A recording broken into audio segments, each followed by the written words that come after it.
네, 나라살림연구소 정창수입니다. 오늘은 기금에 대한 말씀을 드리겠습니다. 제가 지난번에 일반에게, 특별에게, 기금 이 세 가지가 다르다고 말씀드렸는데요.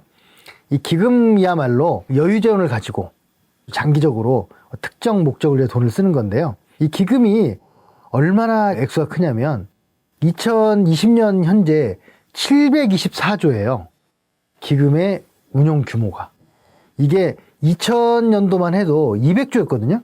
이게 벌써 지금 720조까지 늘어났는데, 물론 이 중에 제일 큰 건 국민연금이 있습니다. 근데 그거 말고도 굉장히 대규모 기금이 많은데요. 그러다 보니까 기금에는요, 예정적 기준으로만 238조나 되는 여유재원이 있어요.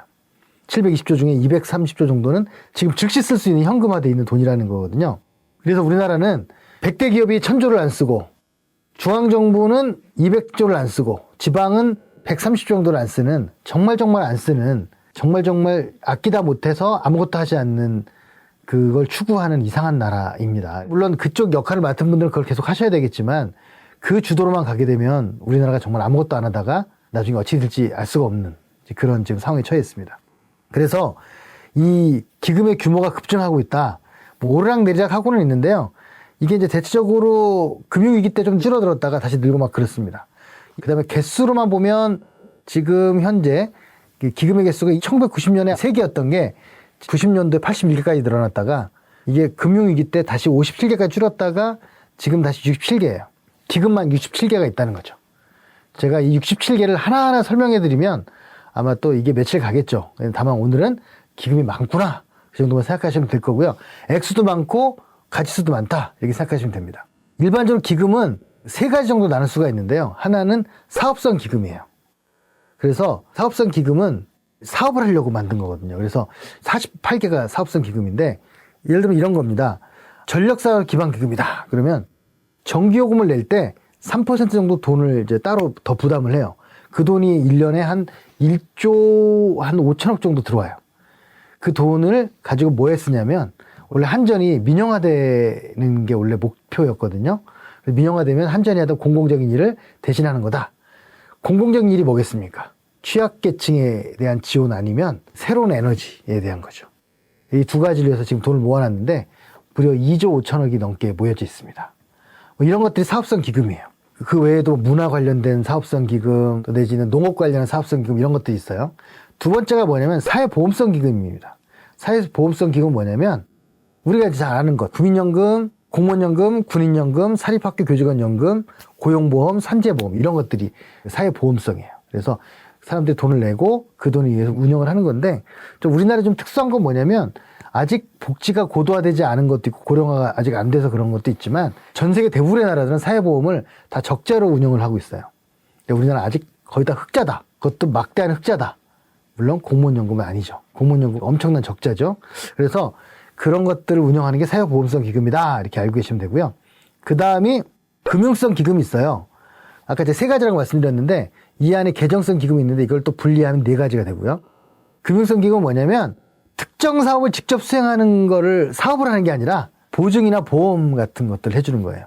그래서 예를 들면 신용보증기금이나 예금보험기금, 수출보험기금, 뭐 이런 것들을 이제 합니다. 채권상환기금, 이런 것도 있어요.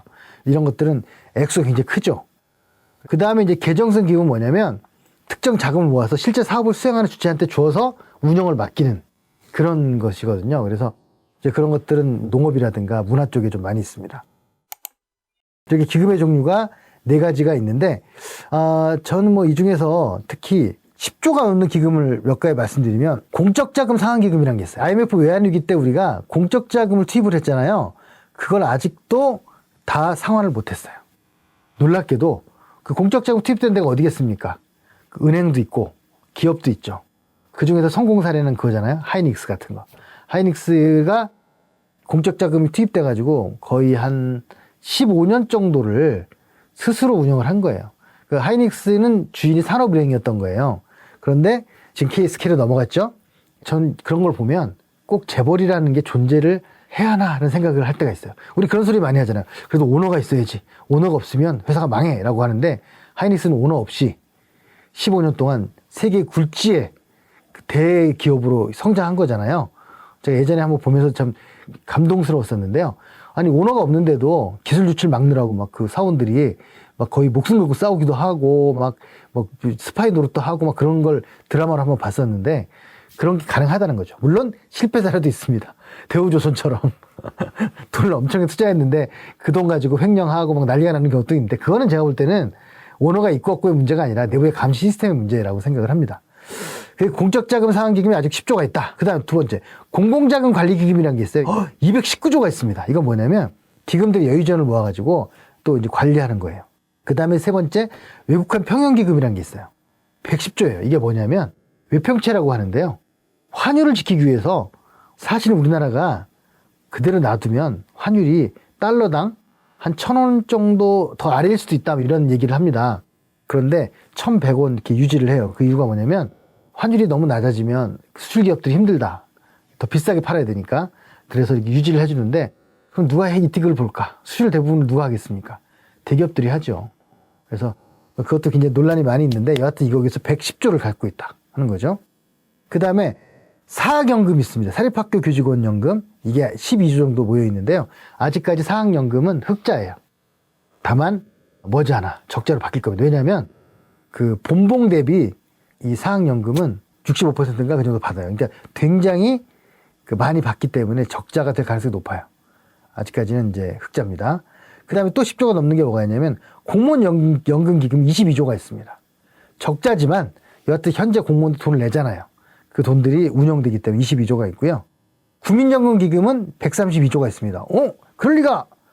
맞습니다. 국민연금기금은 지금 거의 700조 가까워 넘어가고 있는데요. 국민연금기금의 대부분은 운영을 따로 하는 거예요. 이쪽 예산에 넣지 않고. 그래서 이번에도 왜 그 일론 머스크의 그 테슬라에 투자해가지고 80배의 수익을 창출했다고 해요. 저는 국민연금 뭐 고갈론 얘기하고 막 그러는데요.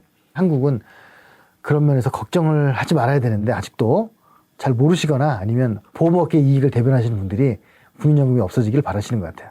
그 외에 고용보험기금이 18조, 산재보험이 16조, 주택도시기금이 84조 이렇게 10조 넘는 기금들이 있습니다. 그 외에도 67개나 되다 보니까 뭐 짜잘하게 뭐 몇 조부터 몇백억까지 다양한 뭐 기금들이 있어요. 뭐 예를 들면 성면 피해 구제 기금은 600억이 있습니다.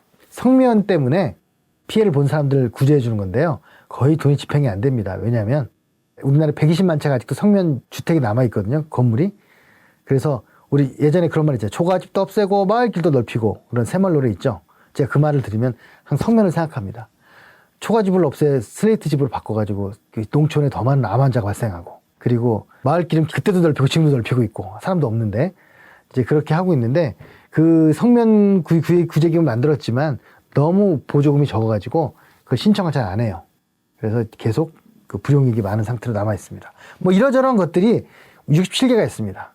그래서 이런 예산의 항목 하나하나를 살펴보다 보면 와 우리나라가 작은 나라가 아니구나. 우리나라가 무엇을 하고 있는지도 많이 알게 되고요.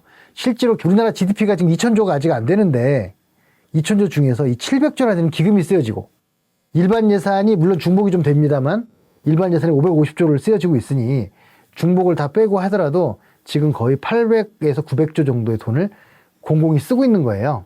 그러면 그 돈을 어떻게 쓰는가에 따라서 경제에 큰 영향이 있겠죠.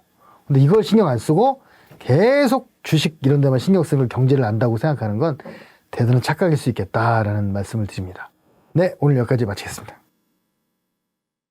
구독, 좋아요!